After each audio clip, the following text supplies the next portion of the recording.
Hello class. If you are viewing this video, that means you have purchased the month-long workshop with me this coming August, and you will be presented with not only this video series here, but in your email you should see an attachment titled syllabi.pdf. There you will find the links to these video, the rest of the series. You'll find the reading materials, and you'll find what is expected of you to pass the workshop. So to begin, we are starting with Foundations of Poetry. This is a PowerPoint slide I found on a academic website. The basics are essentially all the same, so I'm not too worried. So let's just try and do this in one go. So,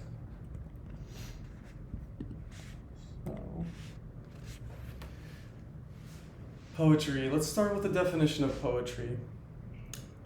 Poetry is defined as a type of literature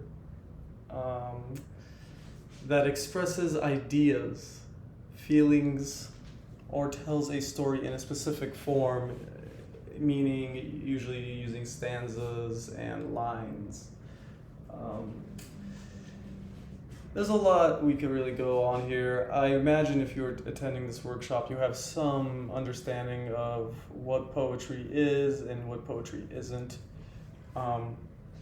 Let's break this down really quick, and because this really is the essence of what we'll be learning in this class.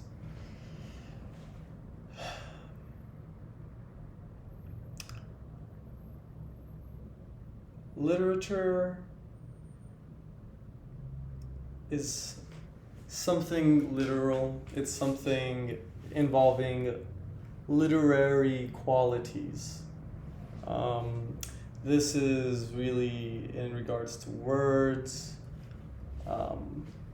written word more so, though we'll get more into that when we get to some further slides here. Ideas, feelings, or tells a story. Ideas are more of a conceptual kind of concept. Feelings are in regards more to emotions or emotive things. For example, ideas don't really have much feeling behind them. There's a famous quote, facts don't care about your feelings. Ideas are similar in that sense. Ideas tend to deal more with facts. Ideas are dealing more with sort of like images. While those images may bring up feelings to you, feelings in many ways could also bring up images and ideas. There's sort of a feedback loop that goes between these two. They're inexpressibly intertwined. So to tell a story basically is when you combine ideas and feelings together. They tend to formulate a narrative by the mere fact of saying one thing before another. It's a implied narrative. That is another way you could even think about what a story is. So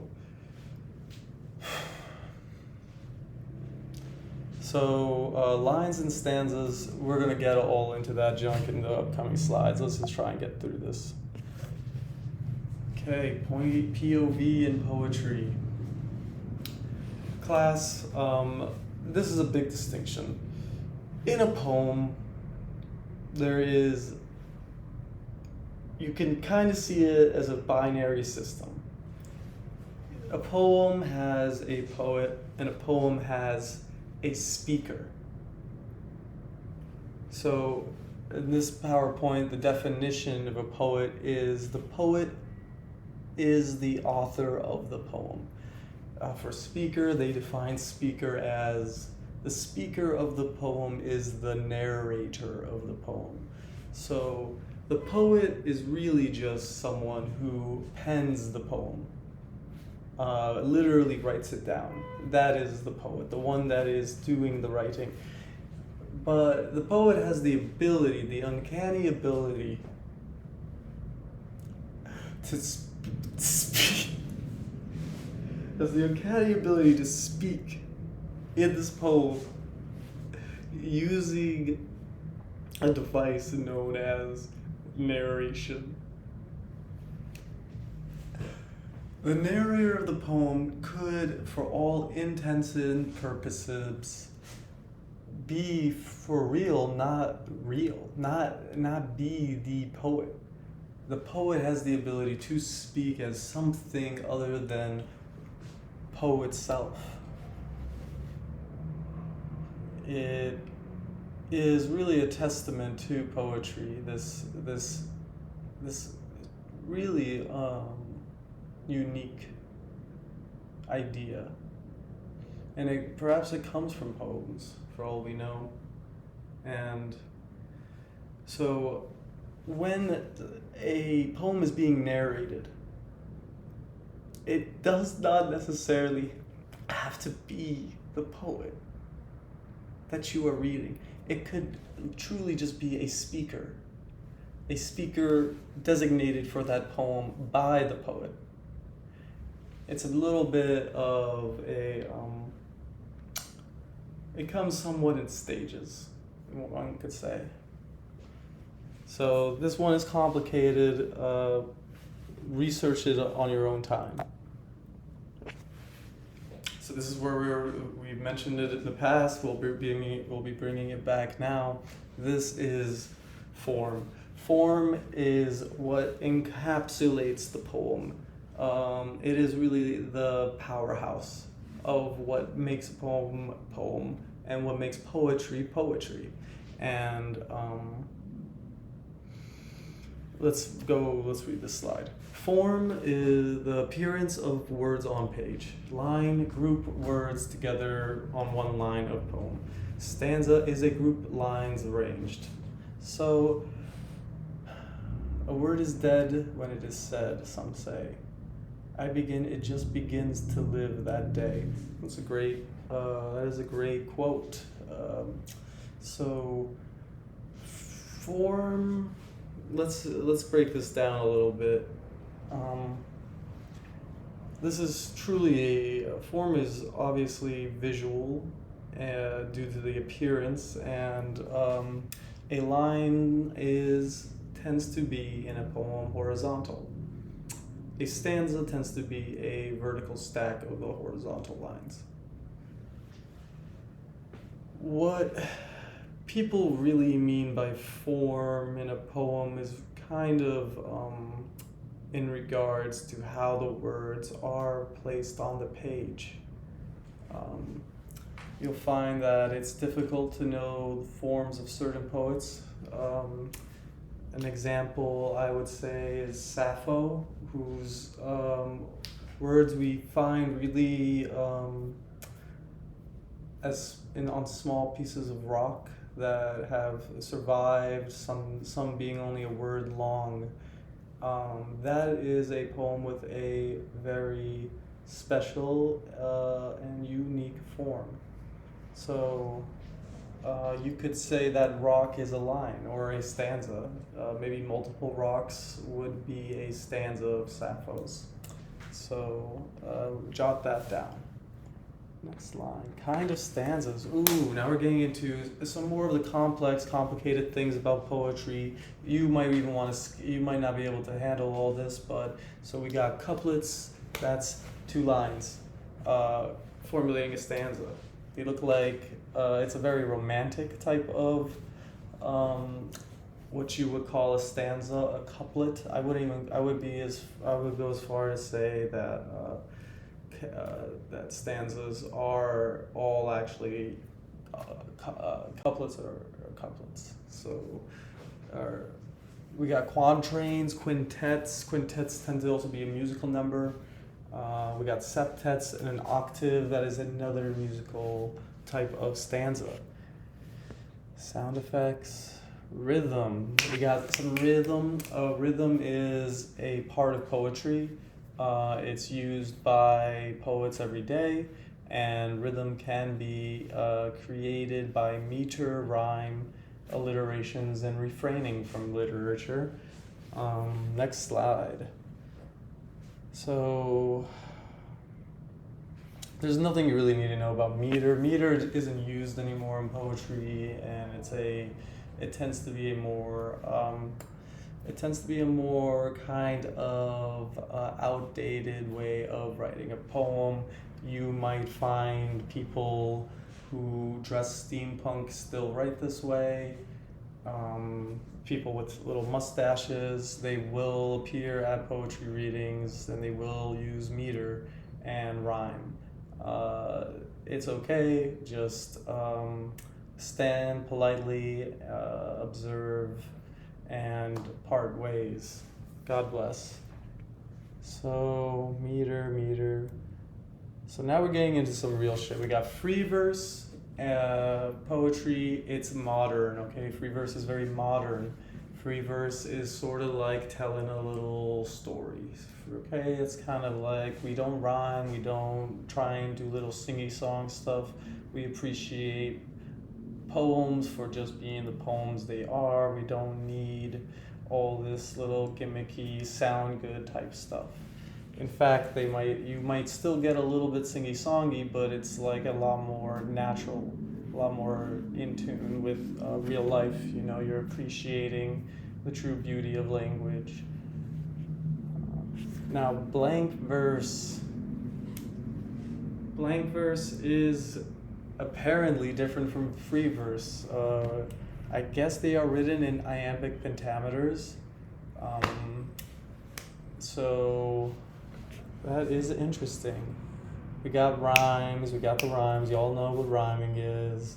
We got the internal rhymes. That's when something rhymes sort of in the sentence, but then later on, you know, it's like it's not just happening at the end of the sentence or the lines. It's not just happening at the stanzas and shit. It's just happening wherever it can go. That's where the line. That's what that type of. And we also got the near rhymes. The near rhymes are things that sort of rhyme but don't anymore. Or sometimes they used to rhyme, but we don't say those words the same way. Hood, food, mood, all somehow sound different, and only God knows why. Onomatopoeias are good, okay? Onomatopoeia is sort of kind of just like, apparently if you say something enough, it sounds like it's the word, like it sounds sort of like what the thing is, like when you say buzz, for example, or sounds that can imitate each other. So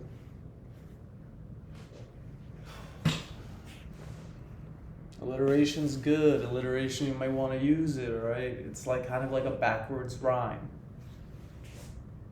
So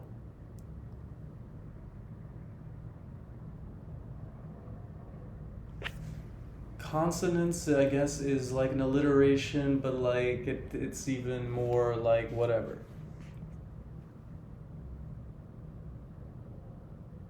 Assonance is like consonants with vowels.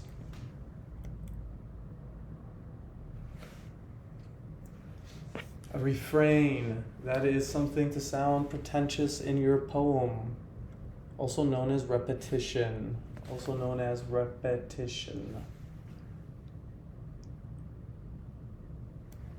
We got lyrics. Lyrics are the types of things written for songs. That's poetry for music. We got haikus. This is a real Japanese kind of thing. All right. I wouldn't recommend trying it unless you are trying to appropriate their culture. They are very mono culture there. So there's not many white people that live in Japan. And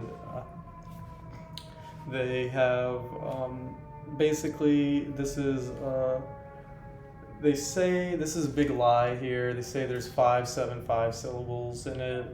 it's not true. Like in Japan, syllables are a totally different thing anyway. So whatever 5 syllables in their language, what does that have anything to do with our syllables? So really, this thing isn't telling you the real definition. The real definition is it's got to be like a short poem, 3 lines, kind of. And the last line usually has to do something. It has to be like weird, or it has to say something about nature sometimes. But really, it's like just something. It's like something a little bit. Sometimes it's existential. I don't know. The point of the poem is usually in the last line or something. So that's a haiku. Narrative poems are poems that tell stories. My battery's running out, so I'm gonna speed it up a little. Concrete poems are poems that try and make little pictures by using the lines. All right, we got similes. Similes are, think of the word similar. You're trying to make comparison. You're saying this thing is like this, and when you use the word like, that means it's a simile. Metaphor is saying the thing actually is the thing. It blows people's minds when you do that, even if it's not. You're speaking metaphorically. An extended metaphor is when you just double down on that and you say, even this thing is not this thing, it is. Ooh, implied metaphor. So basically, an implied metaphor is to sort of basically hint at the metaphor. But not say it. Really, it's kind of like a simile. Hyperbole is lying.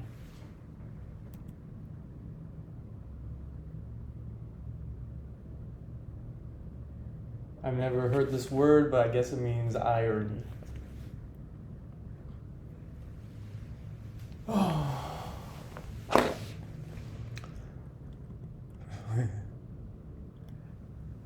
Personification is pretty cool. Personification is when you call something human to describe it. We got symbolism. Symbolism is when you look at something and say it means something else.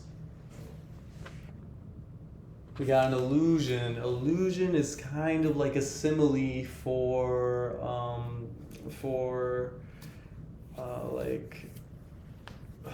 an illusion is a simile for symbols. Illusion is a simile for symbols. Illusion.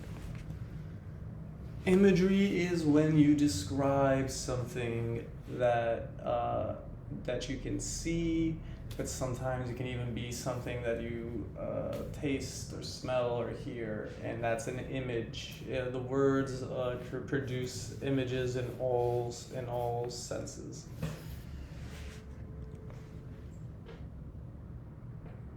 We got parody. Parody is a real thing that people do to be funny, to make fun of something, and sometimes to make a point because of it.